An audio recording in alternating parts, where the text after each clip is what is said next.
And now our final reader for tonight is Alarie Tennille.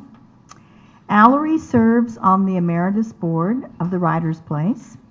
Her chapbook, Spiraling into Control, is on sale for tonight, and we hope you'll want to have one if you don't already. Alarie's poems have appeared in numerous journals, including Margie, Poetry East, English Journal, I-70 Review, Wild Goose Poetry Review, and Untitled Country Review, as well as others. On October 26th, Alarie will be teaching a workshop at the Writers' Place called Artfelt Words, Ekphrastic Poems, and she hopes you'll want to sign up and come and join her and work on some poems. And now I give you Alarie Tennille.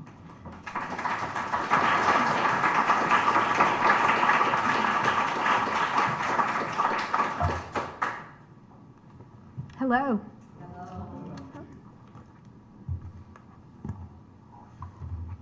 Thank you all for coming tonight, and I'd like to thank the Writers' Place for all that it does, especially Mary Frances. And I want to thank William Peck, who's back there recording me right now from MetaphorMedia.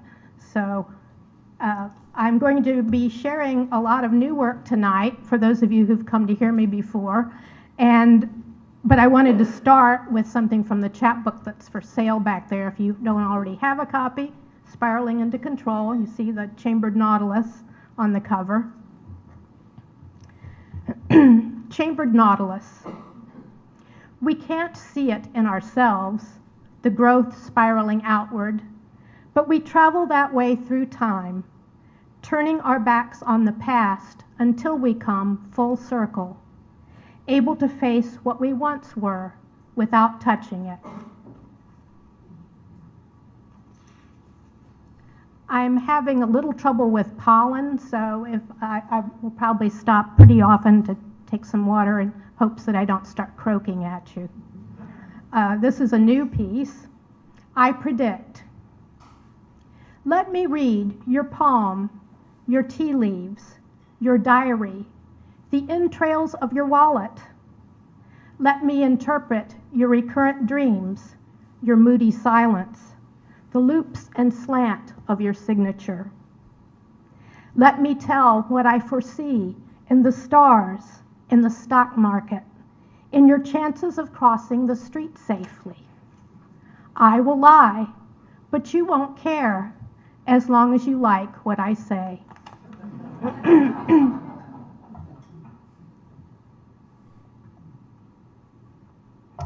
As Mary Frances was saying, I hope you will come take my class called Artfelt Words, and it isn't restricted to poetry. It's a way of how to approach art to inspire your writing or to get around writer's block.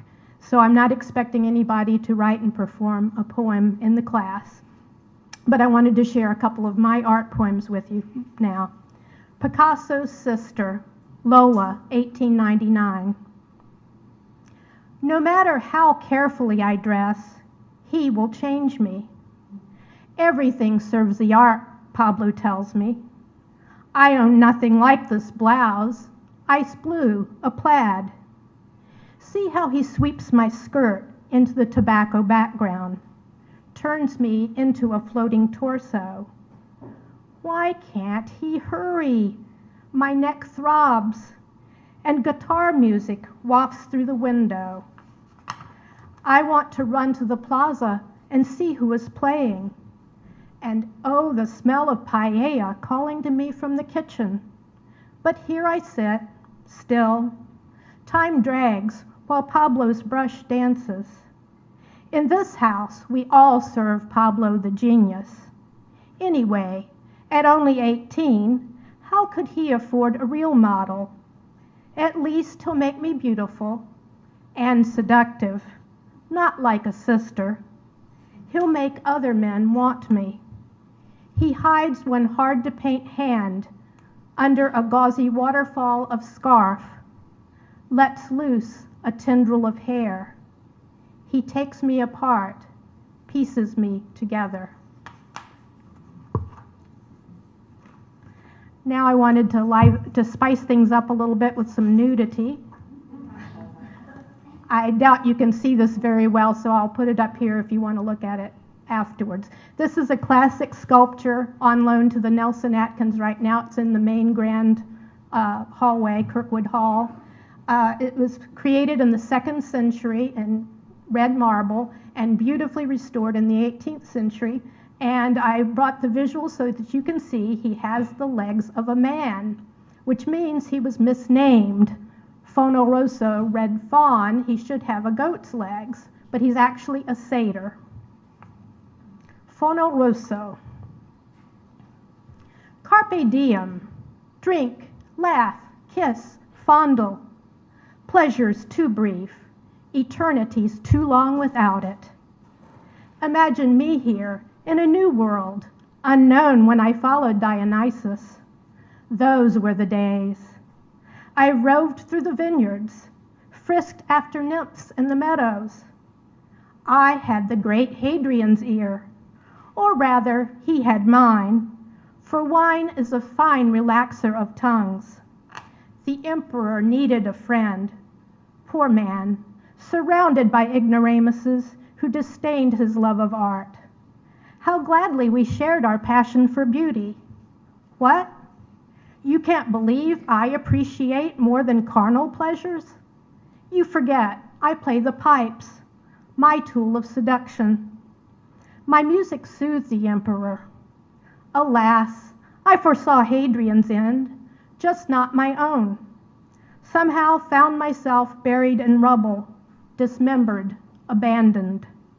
My glory days lost, I dreamed of the past, but oh, my thirst for wine and seduction. How I yearned for 1,500 years to again feel the thrill of warm hands on my torso. Delicious. How awkward when my chest traveled to the Vatican alone. Soon my face also felt the sun, too brief. Now my collected parts reside inside forever. Cold as marble, I warmed myself with memories until healed by the skilled hands of Cavasepi. More than restored, he brought muscles, sinews, and flesh to life in ways not understood by my creators. My prowess wasted among the red-dressed celibate idiots of Rome. They labeled me a fawn. Guess I can't expect them to know their own haunches from those of a goat. But bless them, I raise my handful of grapes in gratitude to be a satyr. Even as I stand before you in perpetual indoor winter, I give thanks to be handsome and whole once more.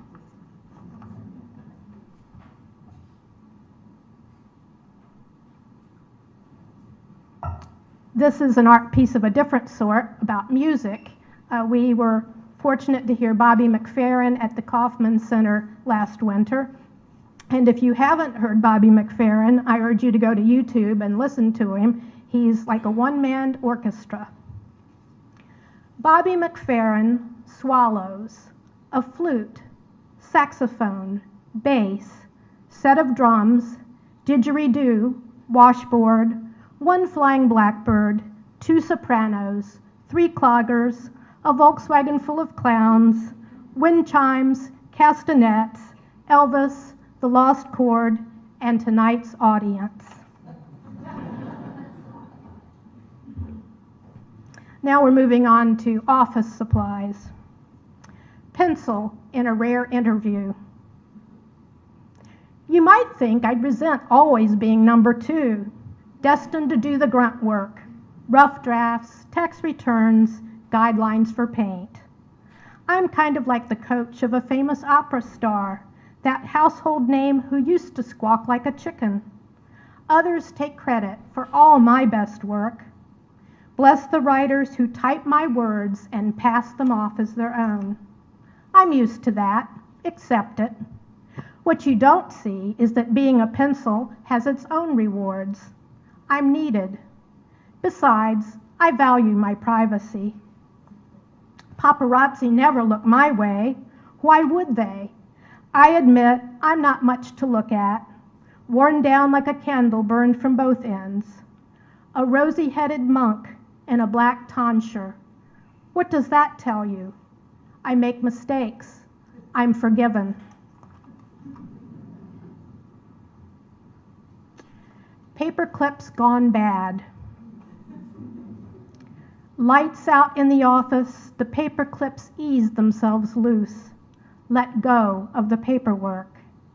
Grab a cab uptown to a jazz club where a mean trombone vibrates up and down and around their spines, plays reveille to lust. Music moves them to tears and heavy drinking. Some slip into back rooms, alleys, or endless reminiscing. Some are never heard from again. Before the sober sun can nag, they stagger back to work. Try to find the same cube, same desk, same report. A few lie unconscious on the floor. Tonight, they'll do it all again. We put up with it because a paperclip that goes straight is no use at all.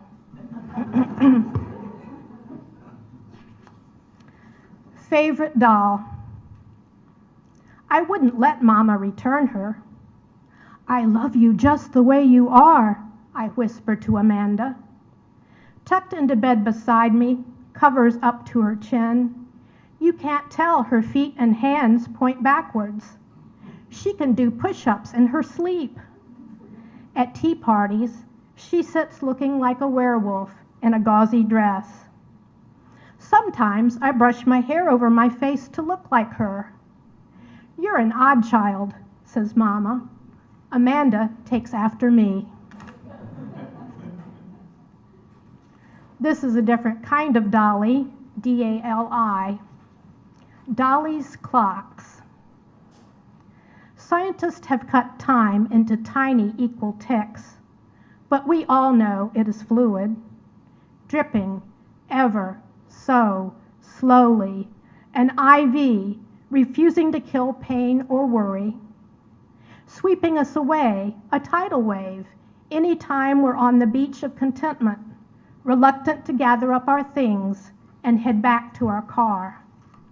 Yet we persist in counting it, as though that's a skill required for our final exam, the one we keep dreaming we didn't prepare for.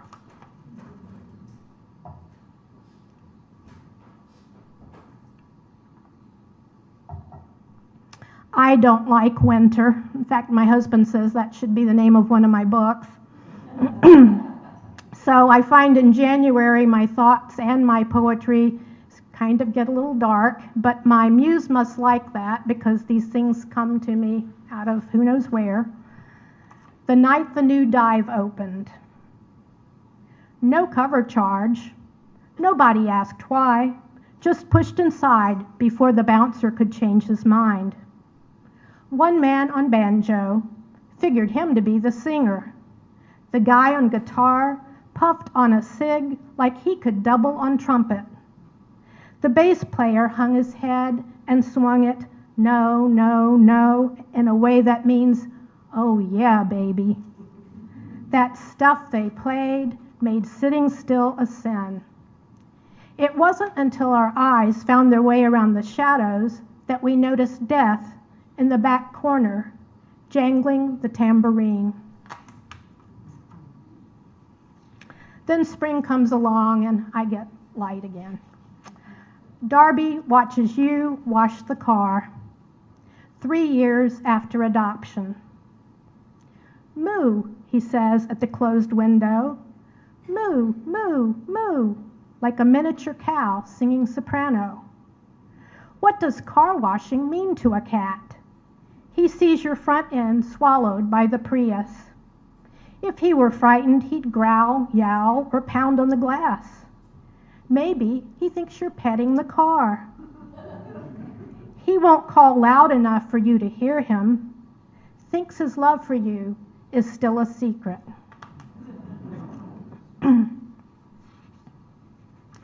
Before and after. You could drop the melamine plates on the floor without breaking. For the first few months, Dad liked proving that to guests. "Here, catch," he'd yell as a dish clacked to the floor. Those dishes outlasted Mom, undented but cross-hatched by the daily scrape of knives. In backs of closets, they found the good china still packed in boxes, along with crystal and sterling platters that never partied. She loved anticipation, a good book before the final chapter, a gift before it was opened, her marriage before the first crack.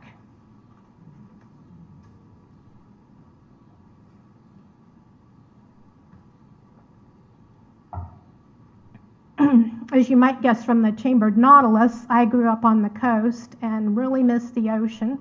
So when we go on vacation, if there's a boat anywhere nearby, I try to get a cruise. And last fall we were in France, and unfortunately, the one day when I was going to get my 2-hour ocean cruise, it was cold and rainy. But I was determined to have a good time, so off we went. And the constable in this poem is the painter, the British painter, landscape painter, known for his billowing clouds. La Rochelle, France. Yesterday, the harbor shimmered, a mirror borrowing reds, pinks, and yellows from the sailboats, their masts pointing at the flawless sky, a Monet. Today's sea is paved with gray cobblestones. Constable clouds roll in. Before boarding the cruise boat, I feel queasy and back away from the patisserie windows, trying not to breathe the buttery air. My husband chooses seats inside the cabin, sheltered from the wind and threat of rain. I wrap my arms around me, wobble into the open stern, turn and face into the gale. The cold settles my stomach. I gaze west to the far Virginia shore, picture my younger self looking for her future.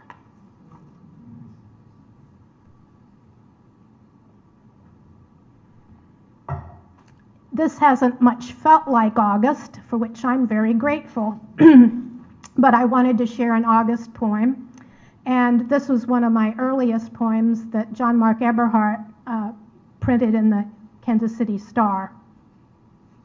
August afternoon. My words evaporate before they hit the page. Too hot for the f of the sprinkler. Too late to revive the leaves on the tomatoes, clinging like dead moths.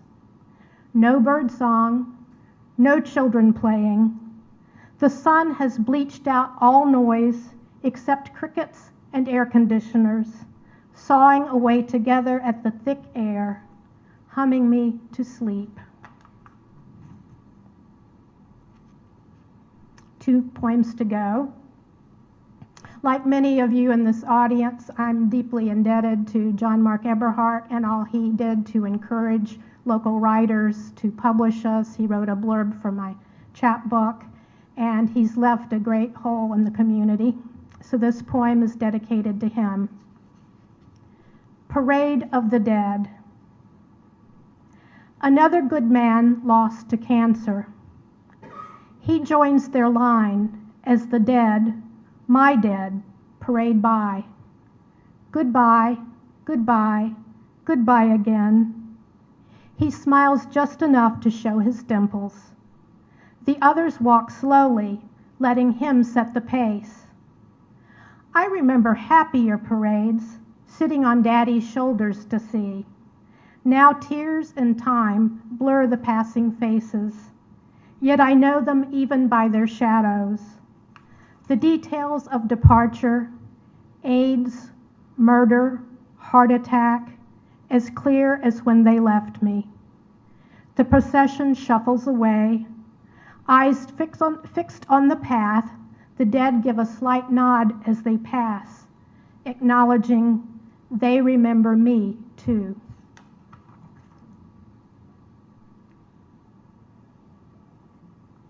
I wanted to leave you on a happier note. So this is my most published poem, and the title is in French only because I was watching a French documentary on TV. Éléphants nageurs means elephant swimmers. Éléphants nageurs.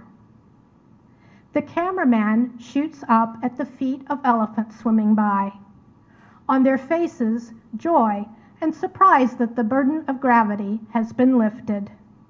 Their trunks curl upward, snorkeling air and waving hallelujah like a gospel choir. The program is in French, but no translation is needed, nor could any language explain why they'd obey the command to come ashore. Thank you so much.